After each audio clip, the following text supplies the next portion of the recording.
নমস্কার বন্ধুরা, আমি সোমা। আরও একটা নতুন ভিডিওতে তোমাদের সবাইকে স্বাগত। চলো দেখে নেওয়া যাক আমার আজকের এই রেসিপিটা।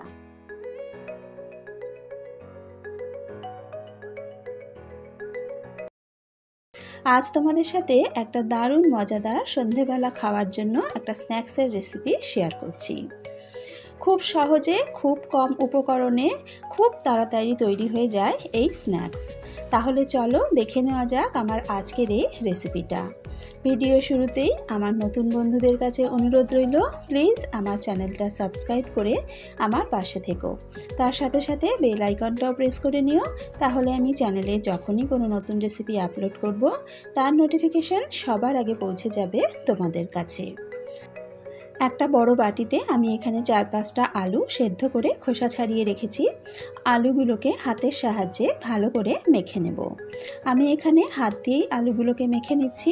তোমরা চাইলে ম্যাশার দিয়ে আলুগুলোকে ম্যাশ করে নিতে পারো বা গ্রেটারে গ্রেটও করে নিতে পারো।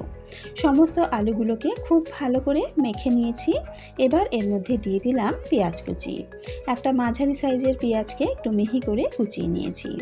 3-4টে কাঁচা লঙ্কাকেও ছোট ছোট টুকরো করে কুচিয়ে নিয়েছি, আর দিয়ে দিলাম ধনেপাতা কুচি। এবার এতে দিয়ে দিলাম স্বাদ মতো নুন, 1 চা চামচ জিরে গুঁড়ো আর 1 চা চামচ ধনে গুঁড়ো দিয়ে দিলাম। যেহেতু কাঁচা লঙ্কা ব্যবহার করেছি তাই 1/2 চা চামচ লাল লঙ্কার গুঁড়ো দিয়ে দিলাম। একটু চটপটা স্বাদের জন্য 1 চা চামচ দিয়ে দিলাম চাট মশলা। চাইলে তোমরা এখানে আমচুর পাউডারও ব্যবহার করতে পারো। এবার সমস্ত কিছু খুব ভালো করে মেখে নেব। তবে যদি স্ন্যাক্সটা বাচ্চাদের জন্য তৈরি করো সেক্ষেত্রে কাঁচা লঙ্কাটা স্কিপ করে তার পরিবর্তে 1/2 চা চামচ গোলমরিচের গুঁড়ো ব্যবহার করতে পারো। আলুটাকে খুব ভালো করে মেখে নিয়েছি। এবার একটা ব্রেড নিয়ে নিয়েছি।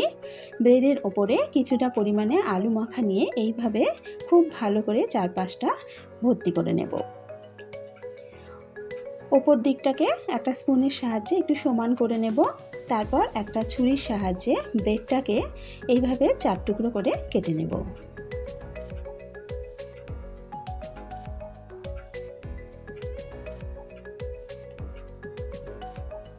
দেখো ব্রেডটাকে 4 টুকরো করে কেটে নিয়েছি।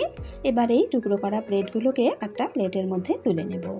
একইভাবে বেশ কয়েকটা ব্রেডকে এইভাবে তৈরি করে নিয়েছি। একটা বাটিতে নিয়ে নিয়েছি 1/2 কাপ ময়দা, তার মধ্যে দিয়ে দিলাম 1/2 চা চামচ নুন। এবার অল্প অল্প জল দিয়ে একটা ব্যাটার তৈরি করে নেব। ব্যাটারটা কিন্তু খুব বেশি পাতলাও হবে না, আবার খুব বেশি ঘনও হবে না। একটা সেমি থিক ব্যাটার তৈরি করে নিতে হবে। ব্যাটারটা আমি তৈরি করে নিয়েছি। ব্যাটারের ঘনত্বটা দেখে বুঝতে পারছো কতটা পাতলা বা ঘন হয়েছে। এখানে নিয়ে নিয়েছি ব্রেড ক্রাম্ব। আমি এখানে 4 পিস পাউরুটিকে মিক্সিতে গুঁড়ো করে নিয়েছি। এবার 1 পিস ব্রেড নিয়ে নিয়েছি, আলু মাখানো ব্রেড। তারপরে ময়দার গোলাতে একটু চুবিয়ে নিয়েছি, নিয়ে ব্রেড ক্রাম্বের ওপর দিয়ে দিলাম। এবার শুকনো হাত দিয়ে ভালো করে ব্রেড ক্রাম্বে কোট করে নেব। ভিজে হাত দিয়ে করলে কিন্তু অনেক সময় হাতের মধ্যে লেগে যেতে পারে, তাই শুকনো হাতে ভালো করে কোটিং করে তুলে নিলাম। এইভাবে সমস্ত ব্রেডের পিসগুলোকে ব্রেড ক্রাম্বে কোটিং করে রেখেছি। এবার এগুলো ভাজার জন্য তেল গরম বসিয়েছি। তেলটা কিন্তু মাঝারি গরম করে নিয়েছি। এক এক করে ব্রেডের টুকরোগুলো দিয়ে দেব। গ্যাসের আগুনটা মিডিয়ামে রেখে এইভাবে মিনিট খানেক অন্তর অন্তর খুব ভালোভাবে এপিট ওপিট নাড়াচাড়া করতে করতে লালচে হয়ে আসা পর্যন্ত খুব ভালো করে ভেজে নিতে হবে। এগুলো ভাজার সময় গ্যাসের ফ্লেমটা কিন্তু মিডিয়ামে রাখতে হবে। খুব বেশি হাই ফ্লেমে এগুলো ভাজলে খুব তাড়াতাড়ি দুটো পিঠে কালার চলে আসবে, ভেতর পর্যন্ত ভালোভাবে ভাজা হবে না। আর কিছুক্ষণ অন্তর অন্তরই এগুলোকে একটু ওলট পালট করে দিতে হবে, যাতে চারদিকটাই সমানভাবে ভাজা হয়। দেখো প্রত্যেকটা ব্রেড কিন্তু খুব সুন্দরভাবে ভাজা হয়ে গেছে, খুব সুন্দর একটা লালচে রং ধরেছে। এবার এগুলো তুলে নেব। এইভাবে সমস্ত ব্রেডের টুকরোগুলোকে ভেজে নেব। তৈরি হয়ে গেল খুব অল্প সময়ের মধ্যে ব্রেড আর আলু দিয়ে একটা দারুণ মুখরোচক জলখাবার। সন্ধেবেলা এইরকম একটা জলখাবার দিলে কিন্তু বাচ্চা থেকে বড় সবাই খুশি মনে খেয়ে নেবে। আর এগুলো তৈরি করতেও কিন্তু খুব বেশিক্ষণ সময় লাগে না, খুব অল্প উপকরণে খুব কম সময়ের মধ্যে তৈরি হয়ে যায়।